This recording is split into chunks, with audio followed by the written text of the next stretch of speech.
So today I've got a very strange game for you. Uh, Delial versus Reay. This was their second final in a row in chat tournaments. I think they're meeting in the finals of basically everything right now. The TTN Semi Open they also met in the finals of. That's three finals and elimination tournaments in a row. They have been the top two in my last power rankings. They may well be the top two of the May power rankings.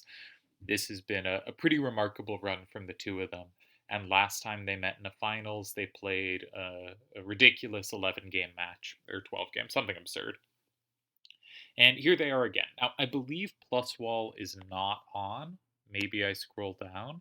Maybe I don't. It's hard to say. Let's scroll here. Sorry, I didn't do a better way of visualizing this where you don't have to see the stupid video player. All right, so we can see all the cards, and Delhi starts in 3. Now, my insider information here is both players were sending each other messages saying, "My hand sucks, you have a much better hand." Now, I remember I wasn't recording at the time, that's why I'm recording this after. I don't have sound, I just saw it happening and clicked on record so I'd have it for later. Excuse me. But looking at Delhi's hand, I kind of thought, okay, 5-5-2-3, that's a corner for 7. 3-1-1-7, that's a corner for 9. 2-5-3-4, that's sort of a corner for 1. 4-2-5-3, that's kind of a corner for 3. Then there's an extra card in 6-3-3-3 that's pretty balanced. This should be a fairly balanced hand. There's a 5 or more in every direction. This looks reasonably strong to me. Then Reyes' hand. We do not have a 5 or more in each direction because we only have a 4 facing up. We have 2 4s facing up, but it's followed by 1s. And I noticed those 3 1s facing up, and that seemed a pretty big drawback to me. So my instinct was Delhi has the better hand. Now, I do think Delhi has an instinct for the way cards will fit together that offers a fundamentally different perspective than my sort of by the numbers version. It's not that I don't sometimes see combinative things, but I kind of do a quick look at directions. Just, do you have cards that fill the corners? Do you have these redundant weaknesses? And I'll usually assume that's a pretty good estimation. And when Delhi sees something different, I do think he's usually onto something. So I can't tell you that, like, Delhi's hand here is the worst hand, because I don't think I believe that. But I can tell you that it's a lot closer than my instinct would be.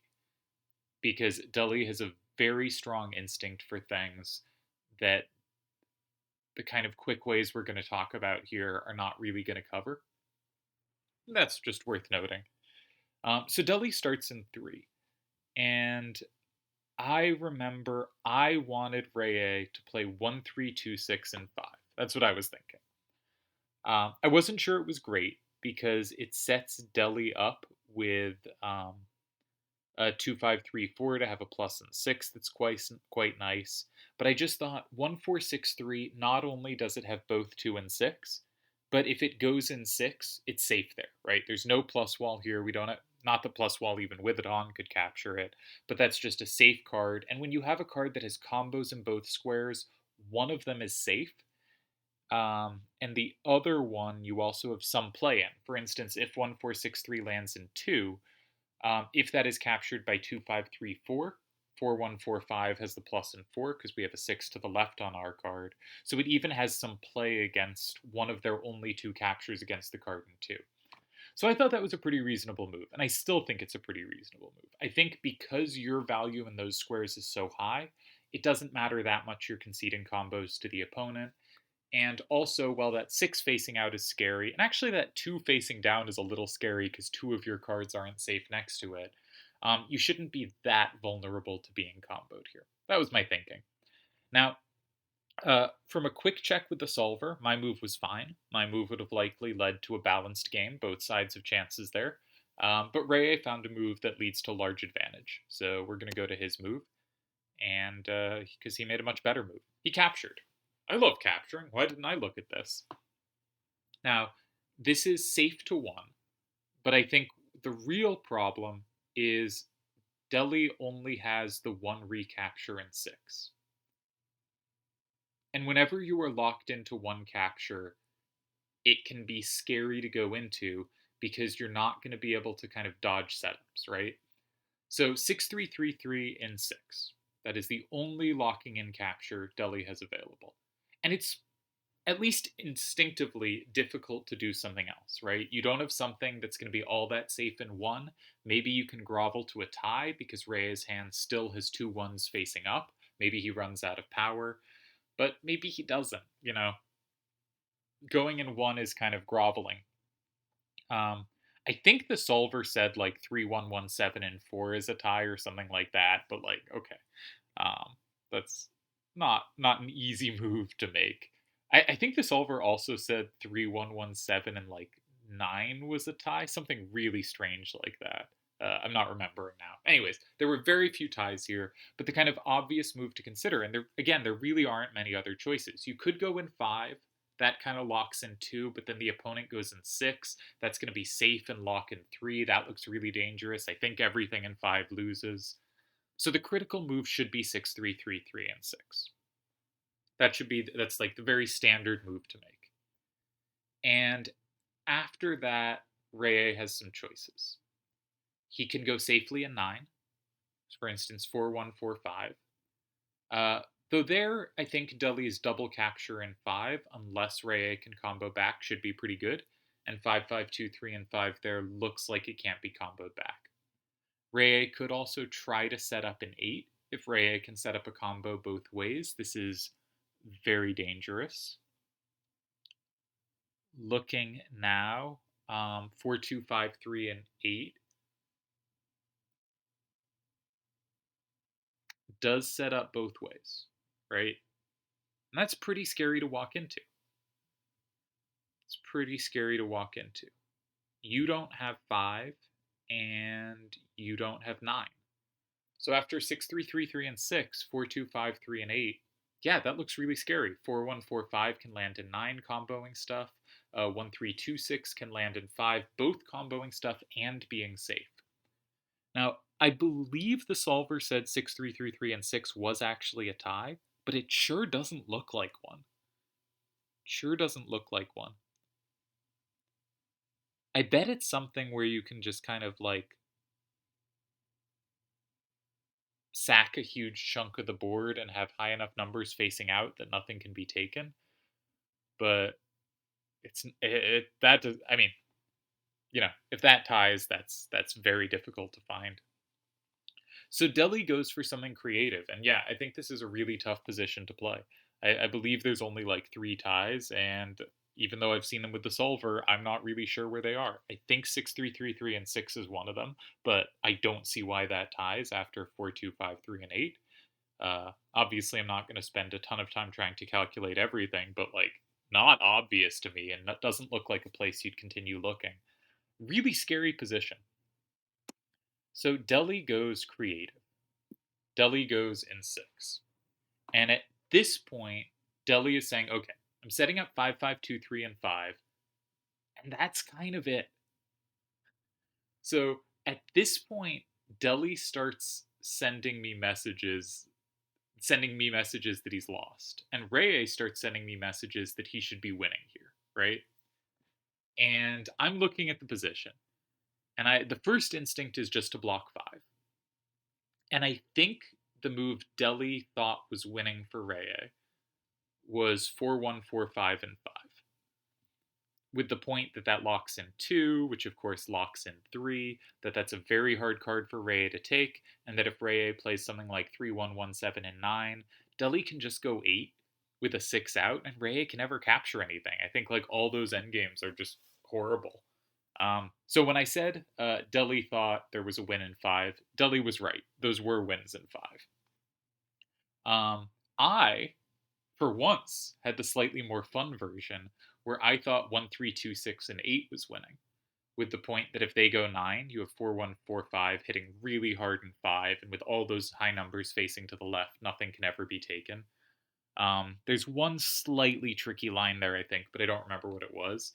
And if they go in 5, you go in 9, and you have locked in cards in 6, 8, and 9, and with 1, 4, 6, 3 still in your hand, you have a big threat to be able to capture anything put in 5 with a high number facing out. Maybe those were the trickier lines. So say something like 1326 and 8, say 3117 and 5, 4145 and 9. It's 5-5, but I don't think Deli has a move. Because if he plays no, there Deli does hold, right? He can play a 5-5-2-3 and 1, and his 6-3-3-3 is just good enough to capture things. Is it not? I think it is.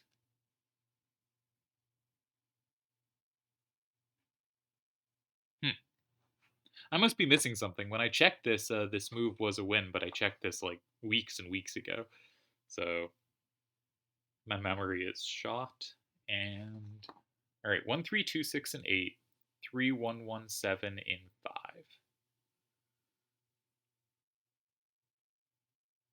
With the point to follow if you go 9 with 5523 and 1. Oh, but 3117 never flipped 2.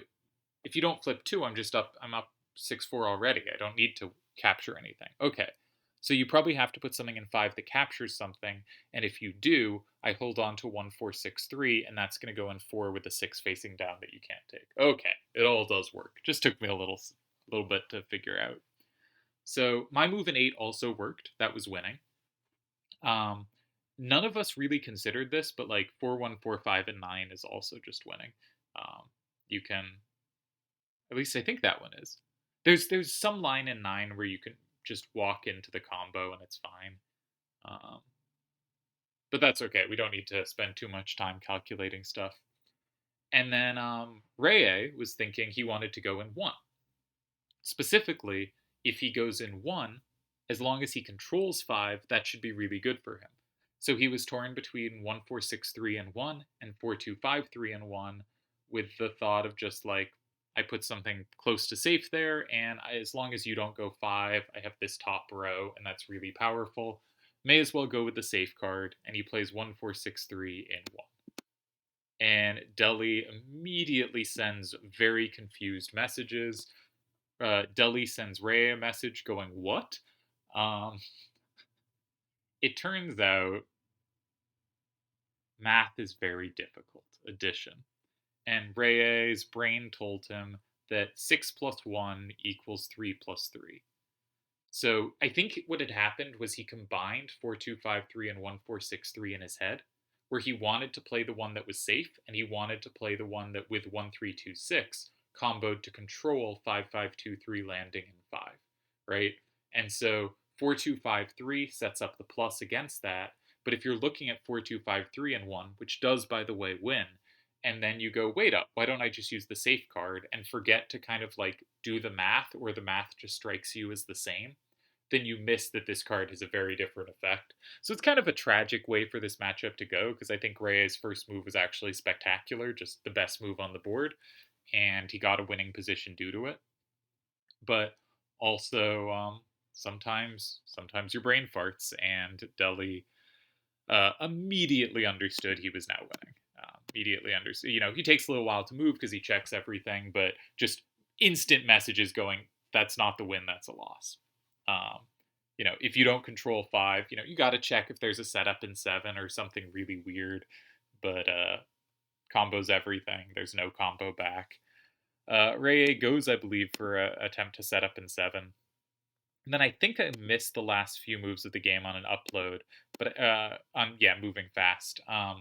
But I think if we look, Deli cutely went in 9 with 3117, with the point that Deli has a same in 4.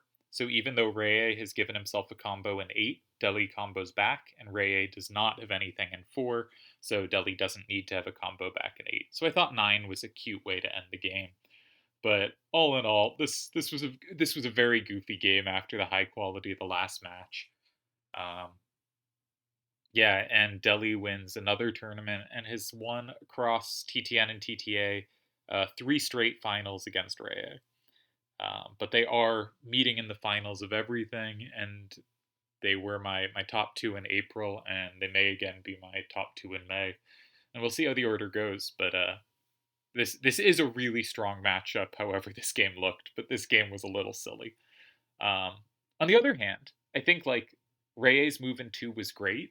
Deli's move in 6 was losing, but it makes sense to me in a position where the normal stuff either isn't working or doesn't look like it's working, to look for something that creates combo potential.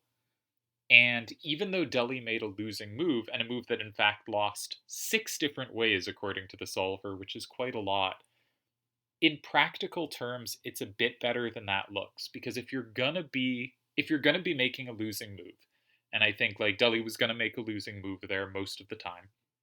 As good as he is, that's a really tough position after Ray's great move in 2. If you're gonna be making a losing move, you want the move that creates some combo potential, right?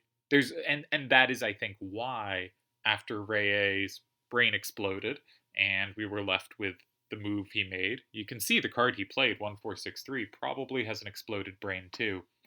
Um, After that happened, if Deli had made a less complex move, he's probably getting a tie when Ray screws up.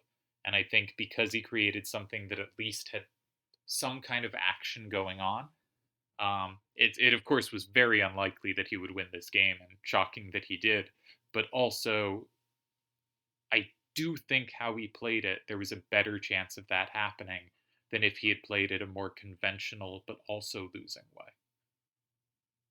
Something to think about. Obviously, like there are times when you're horribly lost and you complicate it, and then you lose 8-2, and they're like, "What were you doing?" But that's the price you're going to pay to occasionally sneak weird wins. So congrats to Deli for winning 2 chat tournaments in a row.